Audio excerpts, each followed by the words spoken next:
All right, good evening, everyone. Welcome to the Eden Central School District 2021-2022 budget hearing. I'm Jeff Certicio, your school superintendent, and to my right is Laura Feldman. She's our Director of Finance. We're going to take you through some highlights of the school year, and as well as our proposal for the upcoming budget vote. Certainly this year's been a year like no other, and certainly difficult in many ways, but very memorable in other ways. We're going to touch base on some highlights from our students. We'll talk a little bit about COVID protocols, because if there's a presentation, we also always have to mention something about COVID protocols. Of course, we're going to talk about the budget and the propositions, as well as the budget calendar. First thing I want to talk about is where we've been and where we've gotten to. And, prior to May 3rd, if you're looking at the graphic on the screen, you can see that we had 20 students who were full-time remote students at GLP, 13 full-time remote at Eden Elementary, 18 at the middle school, and 50 at the high school. And that left us with students in the hybrid model, which means a couple of days in school and 3 days learning remotely. 288 GLP, 264 for the elementary, 258 for the middle school, and 353 for the high school. Now, before you move that slide, Mrs. Feldman, it should be noted that these remote-only numbers were just prior to May 3rd. Earlier in the school year, those numbers were significantly higher. As of yesterday, May 3rd, or maybe that was Monday, which was probably yesterday, we made some pretty significant switches, and our GLP, Eden Elementary, and our grade 6 students are back in person 5 days a week. You notice that their full remote numbers in each of those buildings has been reduced to 16, 11, and 1 respectively. Our 7th and 8th grade students and our 9 through 12 students remain on the remote model because of the guidelines put forth by the CDC and the New York State Department of Health. Those numbers of 15 and 50 full remote correspond with the 167 and 353 students in hybrid. So significant improvement for our pre-K through 6 students, and we will continue to work towards improvement for our 7 through 12 students. No matter, despite the difficulty of the year, our team, meaning everyone who works here and volunteers here, did the best that they could to make this as normal a year as possible. Music lessons continued. We had different theme days, whether it's kid-centric holidays or supporting of the Buffalo Bills. And then, of course, my favorite day of the year, which was Drive Your Tractor to School Day, or Drive Your Friend's Tractor to School Day, which is what I dubbed it for that day. A couple of other things. We had some virtual field trips. We had our local representatives visiting our government class. We figured out how to conduct physical education class while kids were remaining socially distant, and even continued with the egg drop challenge at the elementary building. Very interesting challenge this year was how we could have multiple seasons of athletics. And we did. We wound up we started our 4th season this past Monday. And we had really fantastic participation all around. The slide now, if you're watching at home or you're here in the audience, lists the different sports by season. But I'm going to start with the third one down, winter season, because that was actually our first season this year. Girls and boys basketball and boys swimming, girls and boys unified bowling, and girls ice hockey. We had 125 students participate in the winter season. Then we had our first fall season, girls and boys basketball, girls swimming, cross country, field hockey, golf, girls tennis. 175 student athletes participated. Rolled into fall sports 2, which is still finishing up. Football, cheerleading, and volleyball, 138 participants. And again, as I mentioned, our spring season just started. Girls softball, boys baseball, boys and girls lacrosse, boys and girls track, and boys tennis, 207 participants. One of the interesting things here is that because the seasons were changed, it allowed students to try some sports that they never had before. So typically, for example, soccer and football run concurrently since they are in different seasons this year. Students who are interested could play one or both of those, and it really ramped up our participation numbers. One of the most amazing things I experienced as a superintendent this year was the musical, the high school musical, Something Rotten. If you saw the musical, you know it was an outstanding production, but knowing what went on behind the scenes and how difficult it must have been for students to lip sync many of the numbers, for them to um, say their lines and act their roles separately, and then for it to all be brought together in that performance was truly amazing. So, hats off and a bravo and a hearty round of applause to all the students and who were involved with the program, and certainly to Matt Gould and his team, because they really put on something special. So special, in fact, that two of our students were recognized in the Kenny Award as Kenny Award nominees. Outstanding vocal performance, Isabel Ray, and outstanding lead actor, Caleb Gould. So congratulations to Isabel and Caleb for their outstanding performances. And of course, there were many, many more things, certainly a lot of incredible successes and challenges in the academic world as well. But we did a lot of things this year that we weren't sure we'd be able to accomplish, but we also did them in a way that emphasized safety. So of course, we continue with the daily COVID questionnaire. We wear face coverings at all times. Social distancing is a norm. We do daily temperature checks for all who work and learn here. And we address some of the filtration issues we may have had. Now, if you're looking at the screen as well, I just want to draw your attention to that red and white tent. That's a new addition to the campus. We actually purchased 3 of those so we can expand our outdoor space to allow students to have lunch outside or increased learning space in the exterior of the building. But the real reason we're here is to talk about the 2021-22 budget. This is a budget hearing. A couple of things of note. This budget does support the addition of a 5th grade classroom. That follows the trend that has been ongoing for a couple of years here to address class size and to make sure that the 5th grade is equitable to the other classes. And as such, we needed to add a section. We also feel that our students at the elementary and the GLP deserve full-time librarians. And this budget supports a full-time librarian for each of those buildings. Prior to this budget, those were part-time positions. So the budget, and I'll turn it over to Mrs. Feldman. The revenue side of the budget is a request for $32,637,781.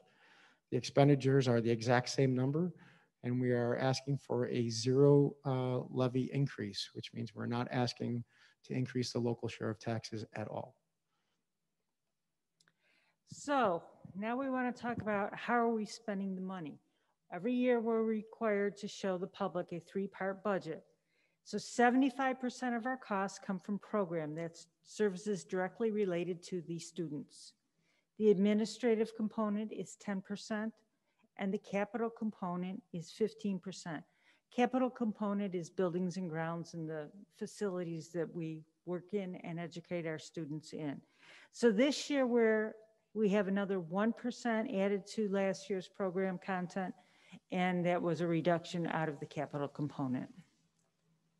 So proposed expenditures, we're going to talk one last time. We're going to talk about our general support. General support is all of the supports that are not directly related to the students.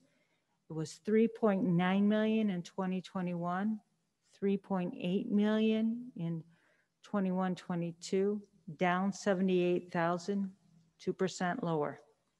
Instructional, this is where we want to see the money spent.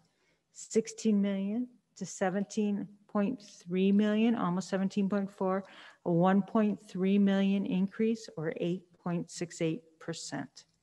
Pupil transportation, one last time, 2.3 million last year, 1.8 this year, down 497,000. No, we are not making all your students walk. What we did last year with the pandemic was we put extra money here in the budget in case we had to do something extraordinary, even greater than we had to this year. We've lived through a year of COVID. We know how to handle the bus routes. Mrs. Banco and her team have done a phenomenal job. So we were able to lower that 21.37%. Employee benefits, debt service, which is our mortgage payment, civic activities, interfund transfers, $9 million to $9.5 million, $538,000 increase, 5.96 increase.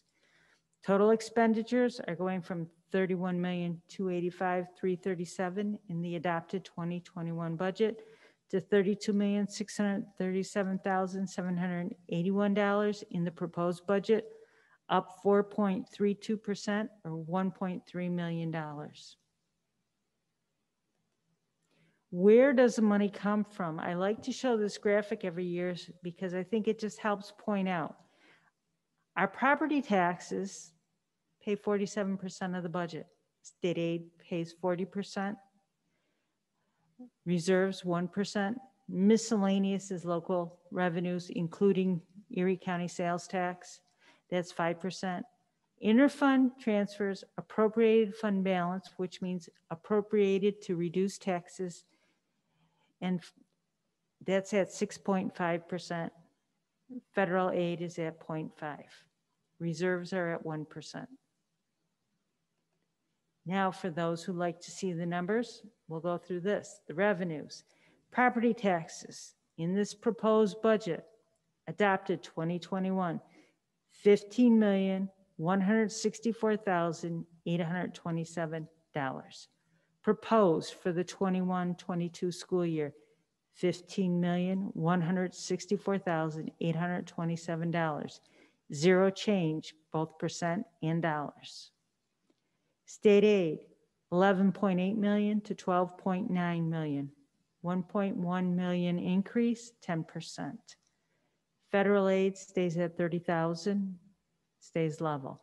Miscellaneous, which includes our sales tax, because as we know, sales are down, but we have other revenues coming in. So $1.7 million, that'll stay level.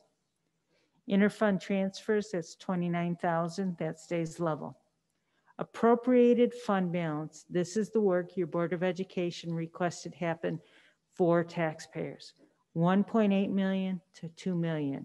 $200,786, 11% increase. And the appropriated fund balance, once again, is the amount of fund balance, money left over from one year, appropriated in the next year to offset local taxes. Reserves will stay level at $647,210.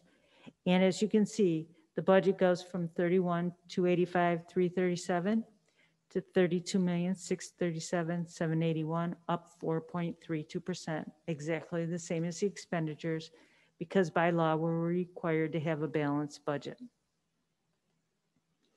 Proposition number 1, simple language.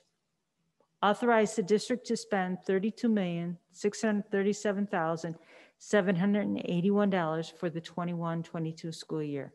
No tax increase. Now, the next slide shows you what can happen when we get into the legal realm. This is what you will see as a voter on your voting card. Shall the following resolution be adopted? And again, you see the $32,637,781, and that's approving those expenditures. Transportation upgrades that we want to talk about. We're going to replace, hopefully with a positive vote for this proposition, 2 large buses, 2 small buses, and 1 wheelchair accessible bus. This is to keep our buses safe, modern, and up to date. Proposition 2, simple language. Purchase buses and maintenance equipment totaling $520,063 from the equipment reserve. Again, no tax implication. Complicated, yes, this is what you will see when you come out to vote. Resolved, the Board of Education. And if you look down here, you'll see resolved that the sum of $520,063 be spent from our savings account. Oops, this is a typo. Proposition 3, simple language, purchase technology equipment totaling $171,356 from the technology reserve, no tax implication. And this is what you'll see when you go to look on your ballot the day you come to vote, $171,356. District vote is May 18th, 2021 at the high school, middle school auditorium foyer from 9 a.m. to 9 p.m. Please vote. So obviously you end the slide with please vote, but it's very important for the community to understand that a lot of effort was put into this budget to keep the tax levy flat. There's certainly been a lot of effort on behalf of our students and our staff this year as well. And I will share that I am concerned that our community will see the 0% tax impact and be happy about it. That's not a concern. But that may actually demotivate people from coming out to vote. And it's really important for a school district and for me personally as your superintendent that we see the support from our voters in whatever way they vote, whether they vote in favor of the budget or against the budget. But it's very important to see the community's response to the work that has been done. And fortunately or unfortunately, the main way a community can show support is by voting. So please take that seriously. Come out on the 18th from 9 to 9 at the middle school, high school, and cast your vote in whichever way you move to. But thank you. Are there any questions from the audience? Okay.